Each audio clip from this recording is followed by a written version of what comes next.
মক্কার এক ভয়ঙ্কর সুন্দরী নারী, যা সৌন্দর্য ছিল যেন বিভীষিকা। কোরআন বলছে পৃথিবীর ইতিহাসে তার মতো নিকৃষ্ট নারী আর কেউ ছিল না, এবং তার পাপ ছিল এতটাই ভয়ঙ্কর যে আল্লাহ তাকে চিরস্থায়ী অভিশাপ দিয়ে রেখেছেন। অথচ জানলে অবাক হবেন, এই নারী ছিলেন মক্কার এক অত্যন্ত ধনী ও শক্তিশালী পরিবারের সদস্য। তার এক কথাতেই পুরো মক্কা শহর কেঁপে উঠত। কিন্তু এই মহিলার চরিত্রে এমন কি ছিল যে আল্লাহ তাকে এমন শাস্তি দিয়েছিলেন? আজ যদি আপনি ইসলামের শত্রুদের প্রকৃত চেহারা দেখতে চান, তাহলে আপনাকে অবশ্যই এই নারীর কাহিনী জানতে হবে। যে কৌশল, যে শত্রুতা সে ব্যবহার করত, সেই কৌশল এখনো ব্যবহার করছে পৃথিবী জুড়ে ইসলামিক শত্রুরা। তাহলে চলুন সেই ভয়ঙ্কর সুন্দরী নারীর গল্পটাই জানবো আজকে।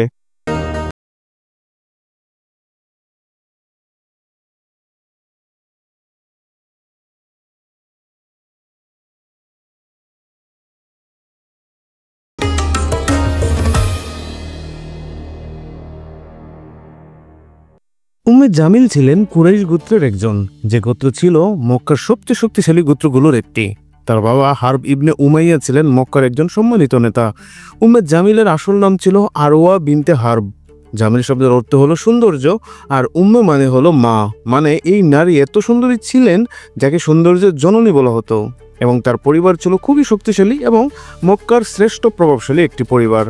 সোজা কথা, তাকে দেখলে মনে হতো মহান প্রভু যেন সবকিছু তার উপর ঢেলে দিয়েছেন। যেমন দেখতে আকর্ষণীয়, তেমন তার রূপের সৌন্দর্য, তার উপরে আবার উচ্চবংশীয়, কি নেই তার। কিন্তু এই উচ্চবংশ তাকে ভালো চরিত্রের অধিকারী করতে পারেনি। ছোটবেলা থেকেই এই নারী ছিলেন প্রচণ্ড উচ্চাকাঙ্ক্ষী, মানে কোনো কিছুই তাকে সন্তুষ্ট করতে পারতো না। এমন অহংকারী ছিলেন যে পা যেন তার মাটিতেই পড়তো না। অল্প বয়সে তার বিয়ে হয় আবুল আহাবের সাথে। জেনে অবাক হবেন, এই রমণী ছোটবেলা থেকেই রাজনীতির ব্যাপারগুলো ভালো বুঝতেন। তাই তিনি মক্কার প্রভাবশালী ব্যক্তি আব্দুল মুত্তালিবের পুত্র আবুল আহাবকে এই জন্যই বিয়ে করেছিলেন, যাতে আবুল আহাবের যে রাজনৈতিক ক্ষমতা আছে তা ব্যবহার করে তিনি প্রভাব বিস্তার করতে পারে। আর আবুল আহাব ছিলেন মক্কার সবচেয়ে ধনী এবং ক্ষমতাবান লোকদের একজন। আবুল আহাবের এই সম্পত্তি উম্মে জামিল তার অহংকার এবং বিলাসিতাতেই ব্যবহার করত। এই নারী সমাজে আর 8-10 জনের কাছে খুবই পরিচিত ছিলেন তার এই তীক্ষ্ণ জিহ্বার কারণে। তার এত রূপ, তার এত বংশমর্যাদা, তার উপরে যে অস্ত্রকে সবাই সবচেয়ে বেশি ভয় পেত সেটা হচ্ছে তার জিহ্বা শক্তি। তিনি এমন একজন নারী ছিলেন, তার স্বামীর সম্পদ সে অপব্যবহারেই কাজে লাগাতেন। এমনকি তার চারপাশের সকল নারীদেরকেও প্রভাবিত করতেন কিভাবে স্বামীদের সম্পদ কবজা করে সেগুলোকে নিজেদের স্বার্থে ব্যবহার করা যায়।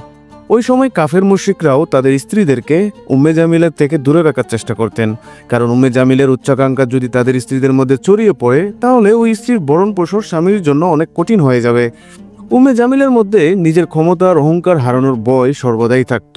এর কারণ তিনি মনে করতেন, আজ তিনি যে সমাজের মধ্যে মর্যাদায় আছেন, এর কারণ হচ্ছে তার শ্বশুরবাড়ি এবং বাপের বাড়ির ক্ষমতা। এটা যেন কখনোই নিচে না নামে যায়। মক্কার অধিকাংশ মানুষ যখন নিজেদের ব্যবসা বাণিজ্য নিয়ে ব্যস্ত ছিল, কিন্তু কিছু লোক ছিল তাদের গোত্রের মর্যাদা রক্ষা নিয়ে বেশি সতর্ক। উম্মে জামিল ছিলেন তার নিজের গোত্র এবং স্বামীর মর্যাদা রাখার বিষয়ে অত্যন্ত সতর্ক। তার কাছে সবচেয়ে গুরুত্বপূর্ণ ছিল কুরাইশদের নেতৃত্ব, বিশেষ করে উমাইয়া পরিবারের। কিন্তু একদিন মক্কায় একটি বিস্ময়কর খবর ছড়িয়ে পড়ল, আর তা হচ্ছে মোহাম্মদ রাসূলুল্লাহ সাল্লাল্লাহু আলাইহি সাল্লাম, যিনি কিনা গত 40 বছর ধরে সকল মানুষের পছন্দের একজন ব্যক্তিত্ব এবং সকল ক্ষেত্রেই সে শ্রেষ্ঠ ছিল, সে কিনা হঠাৎ করেই এক অদ্ভুত ঘোষণা দিয়ে বসলো। সে বলছে সে নাকি আল্লাহর রাসূল। উম্মে জামিলের জন্য এটা কতটা মহাবিপর্যয়ের মতো ছিল তা ভাষায় প্রকাশ করা যাবে না। কারণ উম্মে জামিল পূর্বে থেকেই মোহাম্মদ রাসূলুল্লাহ সাল্লাল্লাহু আলাইহি সাল্লামের ব্যাপারে শঙ্কিত ছিলেন, কারণ তার ধারণা ছিল এই ব্যক্তি যেভাবে মানুষের কাছে জনপ্রিয় হয়ে উঠছে তার আচরণের মাধ্যমে, কখন জানি তার স্বামীর উপরে আধিপত্য বিস্তার করে বসে। তিনি নবী হযরত মুহাম্মদ সাল্লাল্লাহু আলাইহি ওয়াসাল্লামের বংশ সম্পর্কে খুব ভালোভাবেই জানত। যেহেতু আল্লাহর রাসূল শ্রেষ্ঠ বংশ হাশিমি পরিবার থেকে এসেছে, যা কুরাইশের আরও শক্তিশালী অংশ ছিল, তাই উম্মে জামিল ভাবছিল মুহাম্মদ যদি সত্যি নবী হন, তাহলে তার নিজের ক্ষমতা তো বিপদে পড়ে যাবে। উম্মে জামিলের কাছে ইসলাম ধর্মের সত্যতা নিয়ে কোনো একটা মাথা ব্যথা ছিল না। তার মাথা ব্যথা ছিল এইটাতে, যদি মুহাম্মদ সত্যিই নবী হয়ে যায়, তাহলে তো তাদের নিয়ন্ত্রণ থাকবে না। মুহাম্মদের কাছে সব নিয়ন্ত্রণ চলে যাবে। যদি ইসলাম মক্কায় ছড়িয়ে পড়ে, তাহলে কুরাইশের নেতৃত্ব বদলে যাবে এবং তার অহংকারের দুনিয়া ধ্বংস হয়ে যাবে। তার স্বামী আবুল আহাব এরই মধ্যে নবী মুহাম্মদ সাল্লাল্লাহু আলাইহি ওয়াসাল্লামের বিরোধিতা শুরু করলেন। আর উম্মে জামিল এই ঘেন্নাকে আরও গভীর থেকে গভীর পর্যায়ে নিয়ে গেলেন তার সবচেয়ে শক্তিশালী অস্ত্র জিহ্বাকে ব্যবহার করে। ওই সময়ের ঐতিহাসিকগণ বলছেন পৃথিবীর বুকে সবচেয়ে ভয়ঙ্কর এবং শক্তিশালী অস্ত্র হচ্ছে উম্মে জামিলের জিহ্বা। আল্লাহ তাকে যে বাকপটুতা এবং উপস্থিত জ্ঞান দিয়েছে, সে এইসব প্রয়োগ করছে ইসলামের বিরুদ্ধে। নাউজুবিল্লাহ। তিনি শুধু ইসলামের বিরুদ্ধে দাঁড়াননি, বরং ইসলামের ক্ষতি করতে, নবীর সম্মান ধ্বংস করতে এবং বিশ্বাসীদের ভয় দেখাতে সর্বাত্মকভাবে তার জিহ্বাকে ব্যবহার করেছেন। মক্কায় এই একজন মানুষই ছিলেন যিনি বহু বছর ধরে চলে আসা ব্যবস্থার বিরুদ্ধে দাঁড়িয়েছেন। এটা উম্মে জামিলের জন্য মেনে নেওয়া কঠিন হয়ে পড়েছে এবং এই নতুন বিধানকে, নতুন দিনকে থামানোর জন্য তিনি যে কোনো কিছু করতে প্রস্তুত ছিলেন। এই উম্মে জামিল শুরুতে খুব একটা গুরুত্ব দেননি এই ব্যাপারে। যখন তিনি শুনলেন মুহাম্মদ সাল্লাল্লাহু আলাইহি ওয়াসাল্লাম নবুয়ত দাবি করছেন, তখন থেকেই তিনি ধরে নিয়েছেন যে এই ধর্ম বেশি দিন টিকবে না। কিন্তু যখন দিন দিন মানুষ তার এই ধর্মে অনুসরণ করতে লাগলো, তখন উম্মে জামিলের অন্তরে ভয় এবং ক্রোধ জন্ম নিল। তার স্বামী আবু লাহাবের সাথে মিলে দীর্ঘ কয়েক মাস ধরে গভীর গবেষণা করে এই নতুন দিন ইসলামের বিরুদ্ধে সংগ্রামের এক গভীর ষড়যন্ত্র আঁটল। উম্মে জামিলের মক্কায় নারীদের উপর বেশ শক্তিশালী প্রভাব ছিল। তার একটা কথা খুব দ্রুতই শহরে ছড়িয়ে পড়ত। সে ছিল মক্কার সবচেয়ে প্রভাবশালী নারীদের মুখপাত্র। তিনি এই ক্ষমতাকে ইসলামের ক্ষতি করতে ব্যবহার করতেন, মিথ্যা গল্পগুজব ছড়িয়ে দিতেন। আর এই নারী যা বলতেন মানুষ তাই বিশ্বাস করত, কারণ আল্লাহ তাকে এই ক্ষমতা ও বাকপটুতা দিয়েছেন। তিনি বলতেন মোহাম্মদ তো পাগল হয়ে গিয়েছে, সে এক জাদুকর, দেখতে পাচ্ছ না তার কোরআনের বাণী শুনে যে কেউ বিমোহিত হয়ে যাচ্ছে, তাই এটা নিঃসন্দেহেই জাদু। তিনি মানুষকে সতর্ক করে বলতেন সে এক মিথ্যাবাদী, সে মক্কার শান্তি ও শৃঙ্খলা নষ্ট করছে। প্রিয় নবী মুহাম্মদ সাল্লাল্লাহু আলাইহি ওয়াসাল্লামের সম্মান ক্ষুণ্ণ করার জন্য এই নারী এমনভাবে উঠে পড়ে লেগেছিল যে মনে হচ্ছিল কেউ একজন এর বিনিময়ে প্রতি ঘন্টায় তাকে স্বর্ণমুদ্রা দিচ্ছে। এবং এই নারী আল্লাহ রাসূলের সম্মান হানির জন্য পৃথিবীর সবচেয়ে নোংরা পদ্ধতি পর্যন্ত অবলম্বন করতেন। একদিন মক্কার বাজারে তিনি লোকেদেরকে জড়ো করে চিৎকার করে বলতে লাগলেন, মুহাম্মদ তো তার নিজের পরিবারকেই কষ্ট দিচ্ছে।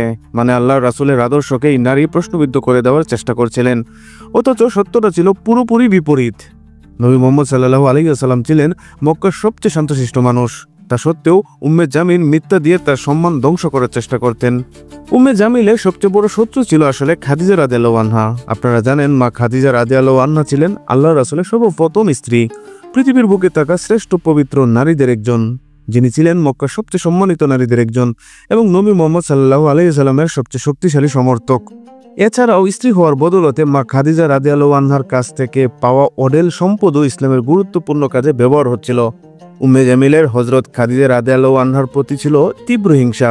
যদিও উম্মে জামিলের রূপ যৌবন খাদিজা রাদিয়াল্লাহু আনহার এর চেয়ে কোনো অংশ কম ছিল না, কিন্তু খাদিজা রাদিয়াল্লাহু আনহা এর ব্যক্তিগত সম্পদ ও ব্যবসায়িক সফলতা এবং মানুষের কাছে তার সম্মান উম্মে জামিলের হিংসার কারণ ছিল। তিনি খাদিজা রাদিয়াল্লাহু আনহাকে নিয়ে বিদ্রুপ করতেন অনেক, এমনকি মক্কার নারীদের তার বিরুদ্ধে উস্কে দিতেন এবং তাকে নিঃসঙ্গ করে তোলার চেষ্টা করতেন। যদিও খুব একটা সফল হতো না, কারণ মক্কার নারীরা খাদিজা রাদিয়াল্লাহু আনহাকে দিল থেকে ভালোবাসত। কিন্তু তিনি যাই করতেন না কেন, খাদিজা রাদিয়াল্লাহু আনহা শান্ত ও মর্যাদাপূর্ণ আচরণের মাধ্যমে সকলের কাছে সম্মানিত ছিল। এজন্য উম্মে জামিল হযরত খাদিজা রাদিয়াল্লাহু আনহাকে লক্ষ্য করেই ইসলামের প্রতি তার ঘৃণা প্রকাশ করতে শুরু করেন। শুধু তাই নয়, মা খাদিজা রাদিয়াল্লাহু আনহার সাথে যে সকল নারীরা ব্যবসায়িক কাজে দেখা করতেন, ওই নারীদেরকে গিয়ে হুমকি দিয়ে আসতেন। উম্মে জামিল বলতেন, তোমরা যদি তার সাথে দেখা করতে থাকো তবে আমরা তোমাদের সমাজ থেকে বিচ্ছিন্ন করে দেব। কিন্তু হযরত খাদিজা রাদিয়াল্লাহু আনহা এর ধৈর্য ও দৃঢ়তার সাথে এসব মিথ্যার মোকাবেলা করে গেছেন। তার অন্তরে পৃথিবীর শ্রেষ্ঠ মানুষের প্রতি ভালোবাসার এত বেশি ছিল যে তা উম্মে জামিলের ক্রোধের চেয়ে কয়েকশো গুণ বড় ছিল। উম্মে জামিল শুধু কথার মধ্যে সীমাবদ্ধ থাকেননি, বরং তিনি ইসলাম প্রচার ঠেকানোর জন্য সর্বোচ্চ চেষ্টা করতেন। তিনি নতুন মুসলিমদের ভয় দেখানোর পরিকল্পনা করতেন, যাতে তারা ইসলাম ত্যাগ করতে বাধ্য হয়। তিনি কুরাইশ নেতাদের মুসলমানদের উপর নির্যাতনের মাত্রা বাড়াতে উস্কানি দিতেন। নবী মুহাম্মদ সাল্লাল্লাহু আলাইহি ওয়াসাল্লামের চলার পথে তিনি পাথর ও কাঁটা বিছিয়ে রাখতেন, যাতে তিনি আহত হন। তিনি মানুষকে মুসলমানদের ব্যবসা ও সামাজিক জীবন থেকে বিচ্ছিন্ন করার জন্য উৎসাহী করতেন। একদিন কাবার পাশে যখন নবী মুহাম্মদ সাল্লাল্লাহু আলাইহি ওয়াসাল্লাম নামাজ আদায় করছিলেন, আবু লাহাব ও উম্মে জামিল তাদের লোকেদের আদেশ দিলেন নবীর উপর ময়লা আবর্জনা ছুঁড়ে মারার জন্য। কিন্তু যতই তারা চেষ্টা করলেন, মুসলমানদের সংখ্যা দিন দিন বেড়েই চলছিল। এতে উম্মে জামিল আরও ক্রোধান্বিত হয়ে উঠলেন। তার কাছে মিথ্যার অপবাদ রটানোর পদ্ধতি যথেষ্ট মনে হচ্ছিল না। তিনি নবী মুহাম্মদ সাল্লাল্লাহু আলাইহি ওয়াসাল্লামকে হত্যার পরিকল্পনা পর্যন্ত করতে শুরু করলেন। আবু লাহাব ও উম্মে জামিল ইসলাম যত ছড়িয়ে পড়ছিল, মুসলমানদের বিরুদ্ধে ততই সহিংস হয়ে উঠছিলেন। একদিন নবী মুহাম্মদ সাল্লাল্লাহু আলাইহি ওয়াসাল্লাম সাফা পাহাড়ের উপর দাঁড়িয়ে কুরাইশ লোকেদের ডাকলেন এবং বললেন, হে কুরাইশগণ, আমি যদি তোমাদেরকে বলি যে এই পাহাড়ের পিছনে একটি সেনাবাহিনী তোমাদের আক্রমণের জন্য প্রস্তুত, তোমরা কি আমাকে বিশ্বাস করবে? সেখানে উপস্থিত সবাই উত্তর দিল, হ্যাঁ, আমরা অবশ্যই বিশ্বাস করব, কারণ তুমি কখনো মিথ্যা বলোনি। তখন নবী সাল্লাল্লাহু আলাইহি সাল্লাম বললেন, তাহলে আমি তোমাদেরকে কঠিন আযাব সম্পর্কে সতর্ক করছি। আল্লাহর রাসূল পরবর্তী কথাগুলো বলতে যাবেন, তার আগেই নীরবতা ভেঙে দিয়ে ইসলামের সবচেয়ে নিকৃষ্ট দুশমন আবু লাহাব ক্রোধে ক্রোধান্বিত হয়ে দাঁড়িয়ে চিৎকার করে বলল, এজন্যই কি তুমি আমাদেরকে ডেকেছ? ধ্বংস হতই। এই বলে সে দ্রুত সে স্থান ত্যাগ করলো ক্রোধের সাথে। আর এই কথায় আল্লাহর রাসূল খুব কষ্ট পেলেন। নবীর কষ্টে আল্লাহ তাআলা সূরা লাহাব নাজিল করলেন। মহান আল্লাহ তাআলা পবিত্র কোরআনে বলেন, তাব্বাত ইয়াদা আবি লাহাবিউ ওয়া তাব, ধ্বংস হোক আবু লাহাবের হাত, এবং সে নিজেও ধ্বংস হয়েছে। এই আয়াতে আল্লাহ তাআলা একজন নির্দিষ্ট ব্যক্তিকে অর্থাৎ আবু লাহাবকে নাম ধরে অভিশাপ দিয়েছেন। এটি কোরআনে বিরল ঘটনা, যেখানে কারো নাম নিয়ে সরাসরি ধ্বংস কামনা করা হয়েছে। তাছাড়া এই দুষ্ট প্রকৃতির নারীর বিরুদ্ধে পবিত্র কোরআন যে ভাষায় কথাগুলো বলেছে তা ওই তৎকালীন সময়ের কাফের মুশরিকদের কাছেও খুব আতঙ্কের কারণ হয়ে দাঁড়ায়। এই সূরা নাজিল হওয়ার পরে শুধু মুসলমানরা না, মক্কার কাফেররাও আবু লাহাব এবং তার স্ত্রীকে খুব ঘৃণার চোখে দেখতে লাগলো। পবিত্র কোরআনে তাদের ব্যাপারে সূরা আসার পর থেকে মক্কার মানুষজন মাঠে ঘাটে বাজারে আবু লাহাব এবং তার স্ত্রীর পরিণতি নিয়ে আলোচনা শুরু করতে লাগলো। কুরাইশ নেতারাও যখন বিদ্রুপ শুরু করলো, এতে উম্মে জামিল রাগান্বিত হয়ে একটা বড় পাথর হাতে তুলে নিয়ে নবী মুহাম্মদ সাল্লাল্লাহু আলাইহি ওয়াসাল্লামকে হত্যার উদ্দেশ্যে রওনা হলো এবং বললেন, আজ আমার মৃত্যু হলেও আমি মুহাম্মদকে খতম করেই ছাড়ব। তিনি মসজিদুল হারামে গেলেন। ভেবেছিলেন নবী সাল্লাল্লাহু আলাইহি ওয়াসাল্লামকে সেখানেই পাবেন। আল্লাহ রাসূল যেখানে বসে সেখানে গিয়ে তিনি আবু বকরকে সামনে পেলেন এবং আবু বকর রাদিয়াল্লাহু আনহুর সামনে মুহাম্মদ সাল্লাল্লাহু আলাইহি সাল্লামকে উদ্দেশ্য করে চিৎকার করে বললেন, তোমার বন্ধু কোথায়?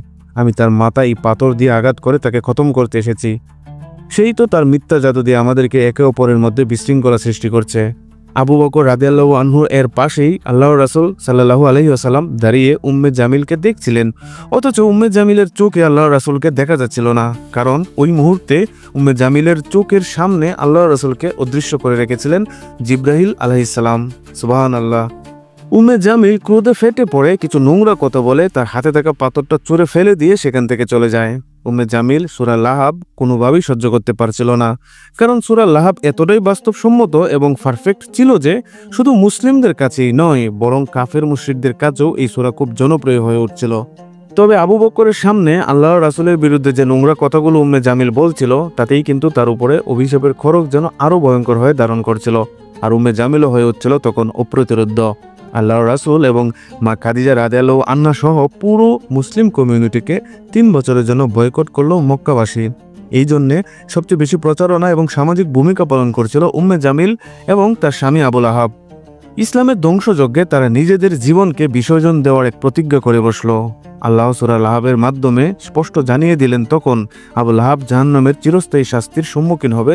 তখনই পাগল হয়ে গিয়েছিল আবু লাহাব।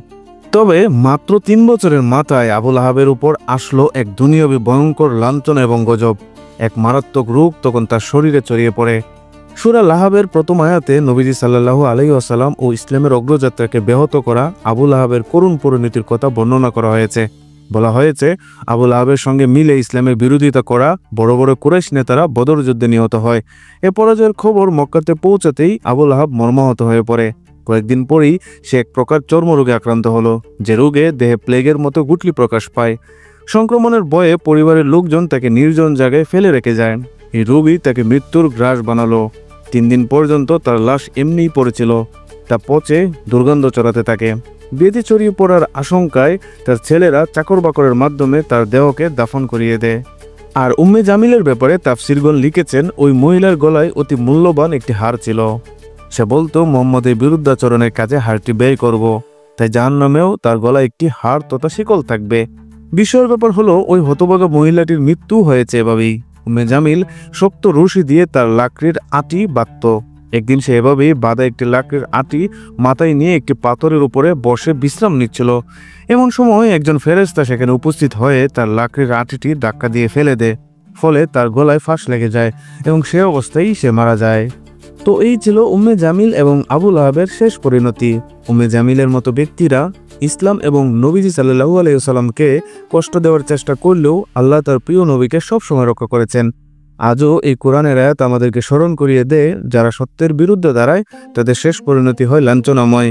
আসুন আমরাও শিক্ষা নিই, আল্লাহর পথকে গ্রহণ করি এবং মন্দ থেকে দূরে থাকি। আপনাদের যদি ভিডিওটি ভালো লেগে থাকে তাহলে অবশ্যই লাইক, কমেন্ট এবং শেয়ার করুন। আর এই ধরনের আরও ইসলামিক কন্টেন্ট পেতে চ্যানেলটি সাবস্ক্রাইব করতেও ভুলবেন না। আল্লাহ হাফেজ।